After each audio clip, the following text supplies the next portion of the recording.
Keegi ei suuda kunagi täielikult mõista ja ma loodan, et keegi ei mõista, mis tol ööl selles majas tegelikult juhtus ja milline jõhkrus neile noortel osaks sai.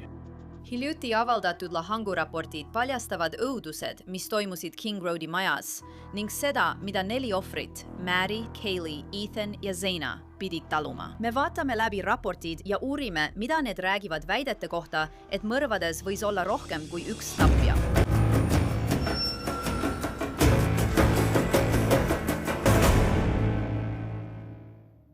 Tere tulemast saatesse Law and Crime. Mina olen Anjanet Leevi. Tead, peaaegu aasta on möödas sellest, kui Bryan Kohberger astus Boise, Idaho kohtusaali, tõstis parema käe ja vandus rääkida tõtt. See oli 2. juuli 2025.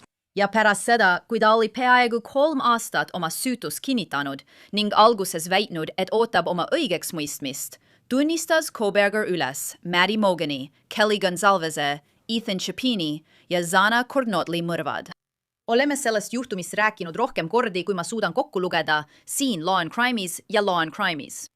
Kohberger ütles, et tema tegi seda. Ta nõustus faktide kirjeldusega, mille luges ette Leita maakonna prokurör Bill Thompson. Kohberger ei kõhelnud, ta ei löönud vankuma. Kohberger ostis 2022 aasta alguses K-Bari noatupe ja teritaja ning sõitis sellega üle kogu riigi. Ja 13. novembril 2022 nõustus ta, et murdis sisse King Roadi majja ja pussitas 4 üliõpilast surnuks. Nüüd, peaaegu aasta pärast Kohbergeri süütunnistamist ja karistuse määramist, saame ülevaate Maddie, Kaylee, Ethani ja Zena lahanguraportitest. Need annavad õõvastava pildi sellest, mida need 4 tudengit pidid läbi elama. See on kujuteldamatult julm. Spokane'i maakonna peakohtuarst Dr. Venus Singh viis läbi kõigi 4 tudengi lahangud ning oli valmis tunnistama süüdistuse eksperdina. Prokuröri kirjutasid eksperdiavalduses. Ilmutatakse, et Dr. Singh tunnistab, et Kaylee Gonzalez, Kazana Kornotl ja Madison Mogan kogesid enne surma suurt valu ja või kannatusi neile tekitatud vigastuste tõttu. Eeldatakse, et Dr. Singh tunnistab, Ethan Chapin koges samuti enne surma suurt valu ja või kannatusi talle tekitatud vigastuste tõttu, kuid vähemal määral kui teised lahkunud. Ja Dr. Singh oli valmis tunnistama, et kõigile 4 ohvrile tekitatud vigastused olid kooskõlas K-Bar tüüpi noaga, mis on sama tüüpi nuga nagu Bryan Kohbergeri oma. Prokurörid kirjutasid, Dr. Singh avaldab oma arvamuse, et Gonzalvese haavad on kooskõlas 1 või 2 teraga noa kasutamisega nende haavade tekitamisel. Dr. Singh avaldab oma arvamuse, et K-Bar täissuuruses USA merejalaväe võitlusnoa kasutamine on kooskõlas täheldatud vigastustega. Dr. Singh tegi ka muid järeldusi seoses konkreetsete vigastustega, mida ta leidis Ethan Chapinil. Lisaks annab Dr. Singh tunnistusi tõendite kohta, mis näitavad, et Chapini peal kasutatud noal oli käekaitse. Dr. Singh avaldab oma arvamust, et Chapini haavad on kooskõlas 1 teraga noa kasutamisega nende tekitamisel. Dr. Singh avaldab oma arvamust, et K-Bar täissuuruses USA merejalaväe võitlusnoa kasutamine on kooskõlas täheldatud vigastustega. Ja nendes raportites on veel palju muudki, sealhulgas teavet selle kohta, et võidi kasutada 2 nuga. Seega tahtsime tõesti leida kellegi, kellel on suurepärased teadmised, et lahata neid lahangu aruandeid ja ekspertide järeldusi ning mul pole selleks paremat inimest kui Joseph Scott Morgan. Ta on kohtuekspertiisis surmajuhtumite uurija ning samuti menuka taskuhäälingu Body Bags saatejuht. Kuulake kindlasti. Joseph, suur tänu, et sa tulid. Esiteks tahaksin sinu arvamust nende lahangu aruannete kohta. Me ei arvanud, et me neid kunagi näeme. Need on Washingtoni osariigis pitseeritud. Just Spokane'i maakond viis läbi lahangud. Nendega ongi Moskvaga leping. Mis on sinu üldine arvamus nende lahangu aruannete kohta? Väga põhjalikud. Dr. Singh, tead, kui ma neid praegu loen ja kui see poleks nii kaua kestnud, tead, ja see on nagu sa ütlesid, Anjan, et tead, me ei arvanud, et me neid kunagi näeme. Ma arvasin, et võib-olla kunagi, aga selles dokumentide hunnikus olin ma šokeeritud, tead, kui sa minuga ühendust võtsid, et meil need tegelikult olemas olid. aga doktor Singh on minu arvates teinud suurepärast tööd oma hinnangu või lahangu arvamusega nende säilmete kohta oma asutuses. Ja see on hea lahangu aruande tunnus. Kui tavaline inimene saab istuda maha, selle läbi lugeda ja saada aimu vigastuste iseloomust, isikuseisundist nii enne surma kui ka pärast surma. Esitada seda sellisel viisil, sest tead, need aruanded, kui sa vaatad lahangu aruandeid, ei ole tehtud teistele arstidele. Need on koostatud kui objektiivne teaduslik aruanne, millel on kohtumeditsiiniline väärtus. Et kui sa lähed kohtusse, kui sa üritad seda žüriile selgitada ja žüriil ei ole sama haridust nagu patoloogil, mis on väga spetsiifiline, siis nad saavad sellest aru. Ja tead, minu jaoks, kui ma seda loen, siis ma arvan, et doktor Singh oleks olnud kohtus väga muljetavaldav. Ta on siin olnud väga põhjalik. Ta on need vigastused esitanud nii, et me saame neist tõesti aru. Kuna Brian Kohberger on end süüdi tunnistanud, ma mõtlen, ta astus kohtusse ja ütles, jah, ma olen süüdi.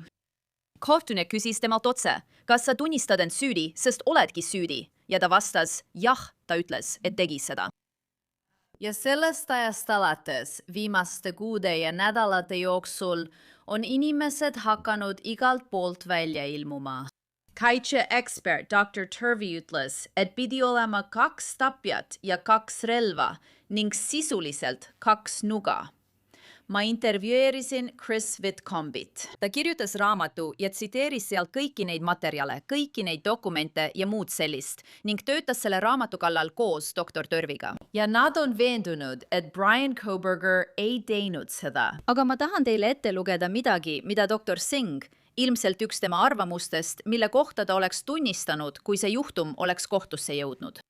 Ja ma näen nüüd, kus see 2 relva ja 2 tapja teooria tuleb.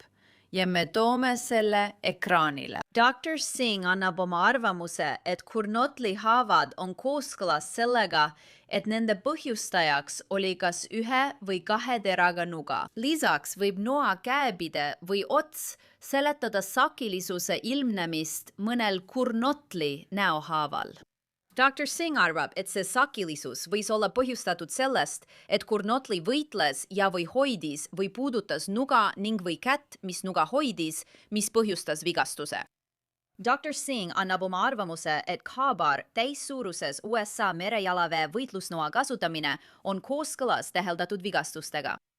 See ei tähenda tingimata, et kasutati 2 nuga või et oli 2 tapjat või 2 relva. Ei, see ei tähenda seda. Ja need meist, kes on kogu oma elu töötanud meditsiinilise õiguse valdkonnas, näevad vigastusi ja me, eriti sellise dünaamilise sündmuse puhul, mõistame, et need asjad ei toimu vaakumis. Olgu.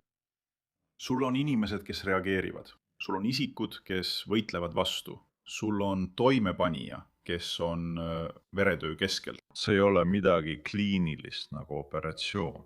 Olgu. Nii et jätame selle mõtte kõrvale, et sa arvad, et saad hinnangu anda ja jõuda järeldusele.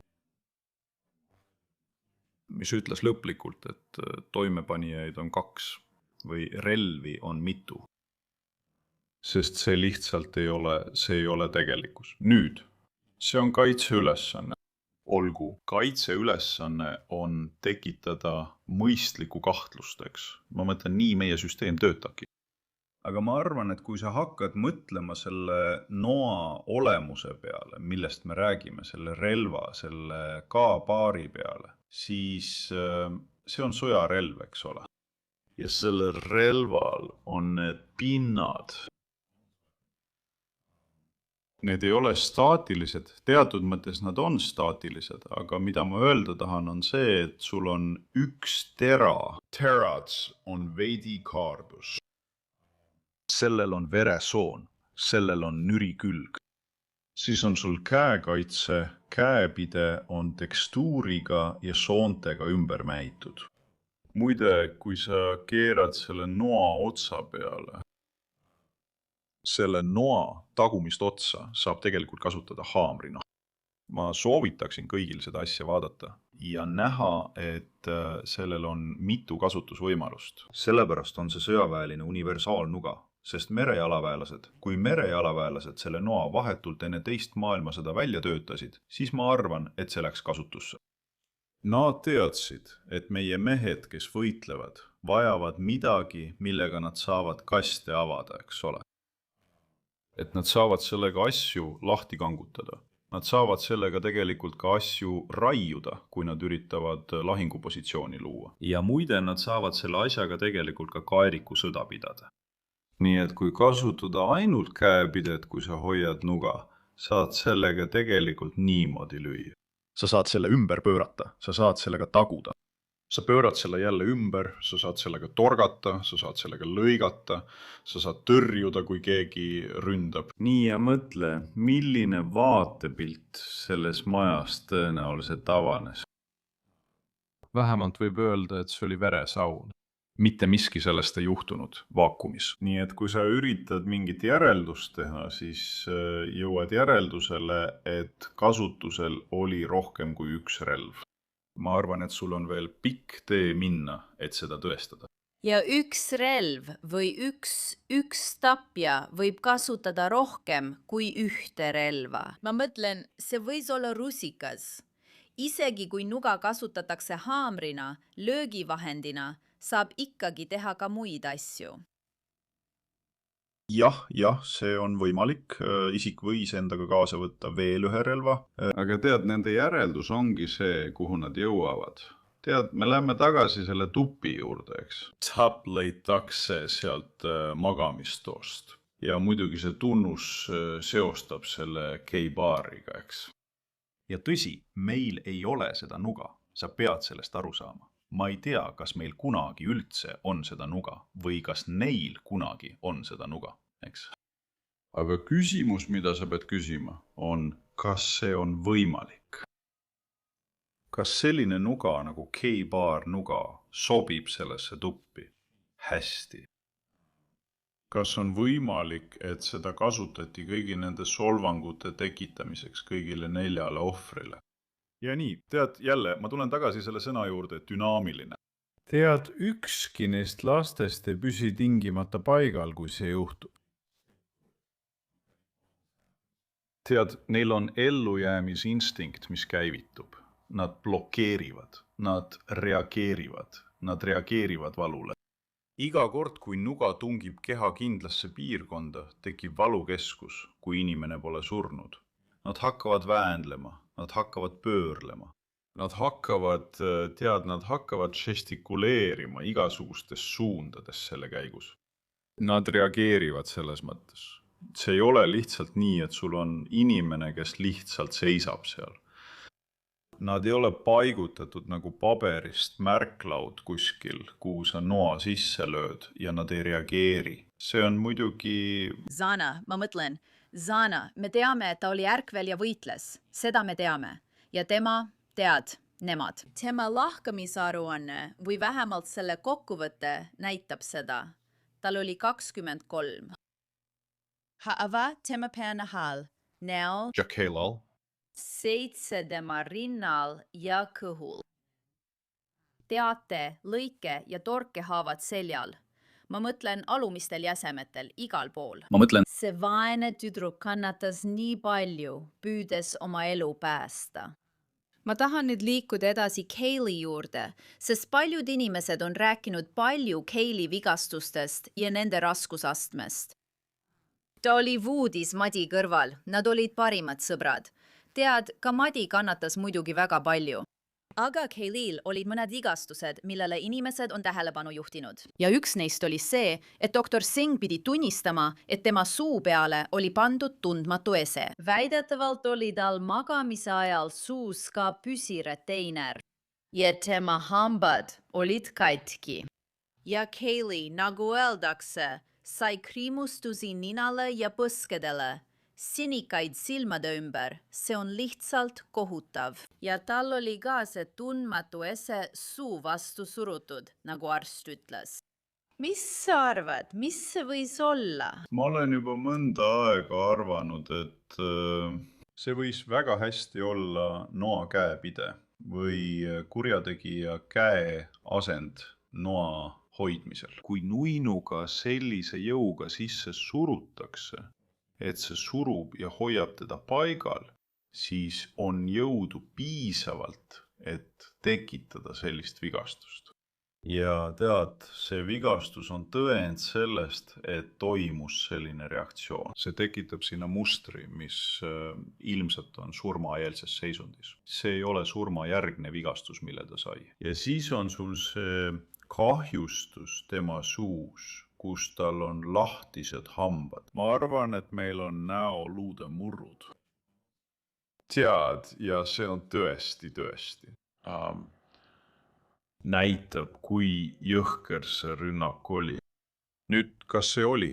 Tead, on palju erinevaid käitumisi, mille põhjal võiks öelda, et võib-olla tema oligi sihtmärk. Ja see ongi kõige lähemale, kuhu sa jõuad. Sa ütled, et võib-olla tema oli sihtmärk. Mul pole aimugi, kas tema oli sihtmärk. Mul pole aimugi, kes selles majas tegelikult sihtmärk oli. Ma arvan, et suur osa sellest on spekulatiivne. Ainus, mida sa saad teha, on pöörduda tagasi nende vigastuste juurde, mis saadi jõhkras rünnakus. Me rääkisime Tsanast, tead, et ta reageeris. Kaylee oli, tead, sisuliselt selles kohas kinni hoitud. Ja ainult Jumal teab, miks toimepanija, tead, otsustas just tema peale põrgu valla päästa. Aga see oli hävitav sündmus. Tead, ta lihtsalt laastab tema nägu täielikult, mis iganes vahendiga see ka poleks. Ma jään endiselt selle juurde, et see on K-bar. Ja seda kasutatakse mitte ainult terroristana, vaid ka nüriesemena, ikka ja jälle. Sest see nõuab tohutut jõudu ja inimese hoidmist, tema paigal surumist sellises asendis, et saaksid tekitada sellise struktuurse kahjustuse, mis temaga toimus. Kas on võimalik, et Kaylee ärkas Maddi rünnaku ajal, kuna Maddi oli voodi välisservale lähemal? Ja siis juhtus midagi, kus ta üritas vastu hakata või midagi sellist. Ja sellepärast me näeme lämbumist. Võib-olla torgati teda kõigepealt rinda ja siis ta lämbus, sest keegi üritas midagi tema suu vastu suruda. Kas see on võimalik? Jah, see on kindlasti võimalik. Kui ma õigesti mäletan, siis nad rääkisid ka sellest, et doktor Singh mainis, et seal oli kuivanud vahtu, mida tihti näeb. Kui mõelda näiteks õlle peale, siis kui sul on hingamise raskused, tekib selline eritis, mis tuleb välja just niimoodi. Me näeme seda paljude lämbumisega seotud surmade puhul. Ja osa sellest võib olla seotud sellise survestamisega, kus inimest hoitakse maas. Sa takistad nende rindkerel tõusta ja langeda, eriti kui sellele on pandud raskus. Sa hoiad teda võib-olla paival ka ankrukäega, näiteks C-klambri moodi ümber kaela, pigistades kurku mingi aja jooksul. Võib-olla kui rünnak toimus mõnes teises kehaosas, katad sa samal ajal suu, on mitmeid viise, kuidas hingamissüsteemi saab kahjustada. Ja rääkimata sellest, et sa viid keha sisse ka noa. Nii et keha reageeribki sellise viisil. Jah, ma arvan, et on võimalik, et ta võis ärgata. Maddi sai samuti palju noahaavu, eriti näkku. Ma mõtlen, see on nii jäik, nii haige. Tead, vaene Maddi, ja ta oli väga joobes. Tal oli kõrge vere alkoholisisaldus, 0,282. Ja tead, see oli ka arsti arvamus, et tema vigastused viitasid K-bar noale. Ja tundus, et keegi arvab, et Maddiel ei olnud võimet vastu võidelda. Olime seda lugenud ka mõnest teisest dokumendist. Jaa. No kui sa vaatad, mõtled Maddi suurusele, ta on üsna väike, eks, ja siis mõtled tema PA tasemele. jah, ma mõistan, miks doktor Singh võiks sellisele järeldusele jõuda. Tead, sest Maddie oleks olnud, see ei ole päris selline unenäoline seisund, aga tema, tead, sel hetkel, kui su PA on nii kõrge ja keegi sind ründab, ainus asi, mis võiks käivituda, et sa veel reageeriksid, oleks adrenaliinilaks. Noh, kui sul ei ole sellest teadlikkust, siis ta võis lihtsalt seal lamada. Me ei tea. Ainult Laura teab, eks, meil pole aimugi. Aga jah, ma arvan, et ta võis kindlasti olla sama abitu nagu kassipoeg. See on lihtsalt kohutav. Vaesed kõik need lapsed, aga Maddie, lihtsalt kõik nad, see on lihtsalt kohutav. Lõpuks tundus, et Ethan sai vähem noahaavu. Dr. Singh pidi tunnistama, et Maddie, Xana ja Kaylee kannatasid väga ning tundsid suurt valu enne surma. Ka Ethan, kuid mitte nii palju kui teised. Dr. Singh leidis, et tal oli 4 torkahaav näos ja kaelas, 1 torkahaav rindkere ülaosas, 6 lõikahaava ülajäsemetel ning 6 torke ja lõikahaava alajäsemetel. Lisaks olid kaasuvad vigastused, sealhulgas kaelaveeni, ranglualuse veeni ja ranglualuse arteri läbistused. Ma mõtlen, juba need vigastused üksi, kaelaveen ja ranglualune arter, need oleksid ju kohesed surmavad, kas pole? Väga lähedal. Tegelikult me teame, et lihtsalt, et anda inimestele mingi võrdluspunkt. Me teame, et Courtney kliiniku juhtum on praegu see asi just hoogustub. Ja üks selle konkreetse juhtumi probleemidest on see, et Toby, ohver, tema ranglualune arter on vigastatud ja ta on väga suur mees, eks. Ja tal oli ainult see üks vigastus ja ta lihtsalt nagu vajus ära. Nii et kui sul on mitu vigastust nendele struktuuridele siin, siis inimesed peavad sellest teadlikud olema. Eriti ranglualuse arteri puhul räägime subklavikulaarsetest vigastustest, mis tähendab rangluu all, meie rangluu all. Kui sa tunned seda just siin, siis see suur veresoon kulgeb siit läbi aastaid ja aastaid. Just sinna paigaldavad meditsiinitöötajad innele tsentraalse veenikanüüli. Nii et siin oleks nagu port, kuhu saab kohe ravimeid süstida. Nüüdseks on sellest suuresti loobutud, aga see viis ravimi otse vereringesse. Miks? Sest see on suur veresoon.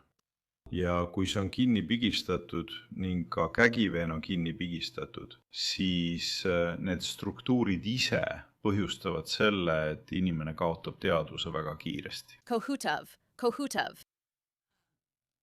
Nad tapeti jõhkralt. Seda ei saa teisiti kirjeldada. Ma mõtlen, nad lihtsalt mõrvati. Ja see on minu jaoks mõnes mõttes šokeeriv, et nad nõustusid kokkuleppe menetlusega. Et riik oli valmis seda tegema. Aga ma mõistan seda mõlemalt poolt. Ma mõistan, miks Gonzalese perekond on endiselt nii endast väljas ja miks nad tahtsid selles juhtumis surmanuhtlust pärast nende lahanguraportite lugemist. Ja pole ühtegi meedet, mida saaks tegelikult perekondade nimel rakendada. Ja ma saan aru, tead, sest isegi minu vaatenurgast ma loen palju lahanguraporteid. Olen neid aastate jooksul lugenud ja isegi minu standardite järgi on selle juhtumi puhul tegemist erakordse jõhkrusega. See ületab isegi minu arusaamist. Tead, sest see on nii, et sa vaatad seda nii, nagu see on kirja pandud. Aga mitte keegi ei suuda kunagi täielikult mõista ja ma loodan, et keegi ei mõista, mis tol ööl selles majas toimus, võrreldes selle jõhkrusega, mida nende laste peal toime pandi. Sa ei saa seda tegelikult täielikult hinnata. Ma mõtlen, ilmselgelt on doktor Saane siin suurepärast tööd teinud.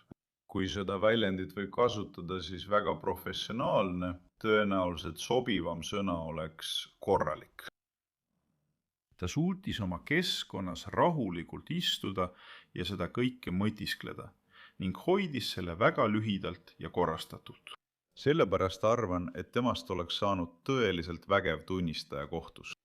ja ma mõistan, miks pered tunnevad, et õiglus ei saanud siin jalule seatud. Ja see on lihtsalt, tead, see on nagu pole apellatsioone. Tead, sina ja...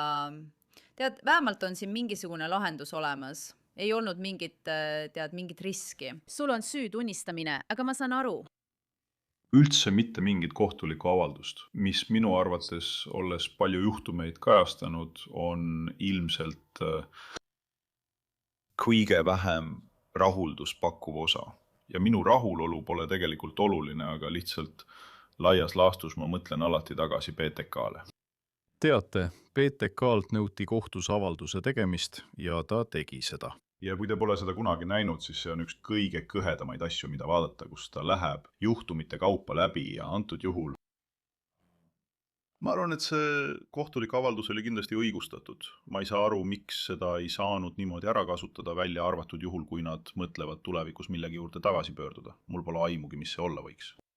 Aga ma arvan, et Proffer, nagu ma olen algusest peale öelnud, nõuab temalt uurijatega mahaistumist ja mõnedele küsimustele vastamist, enne kui ollakse valmis surmanuhtluse laualt maha võtma. Ma saan aru, miks pered ikka veel vastuseid tahavad. Ma mõistan seda täiesti. Joseph Scott Morgan, aitäh teile väga. Hea meelega, Anjanette. Aitäh, et mind kutsusid. Kaylee Gonzalez, vanemad on hiljuti öelnud, et nad tahavad rääkida Brian Kohbergeriga. Nad tahavad teada, miks ta tapis nende tütre ja kohtles teda nii jõhkrat. Nad on loonud ka tema mälestuseks fondi. Selle nimi on Murder Has a Name. Nad tahavad aidata teistel peredel tuvastada oma lähedaste mõrvareid tänu kaasaegsetele DNA-testidele. Kaylee Gonzalez oleks tähistanud oma sünnipäeva 8. juunil. Ta oleks saanud 25-aastaseks. Selle asemel jääb ta igavesti 21-aastaseks täismahus lahanguraporteid saate lugeda meie uues rakenduses Law and Crime Plus. Lihtsalt logige sisse ja leiate need meie juhtumitoimikutest. Ja see ongi kõik selleks korraks Law and Crime'i episoodist. Mina olen Anjanette Leevi. Suur aitäh, et olite minuga. Kohtume siin jälle järgmisel korral.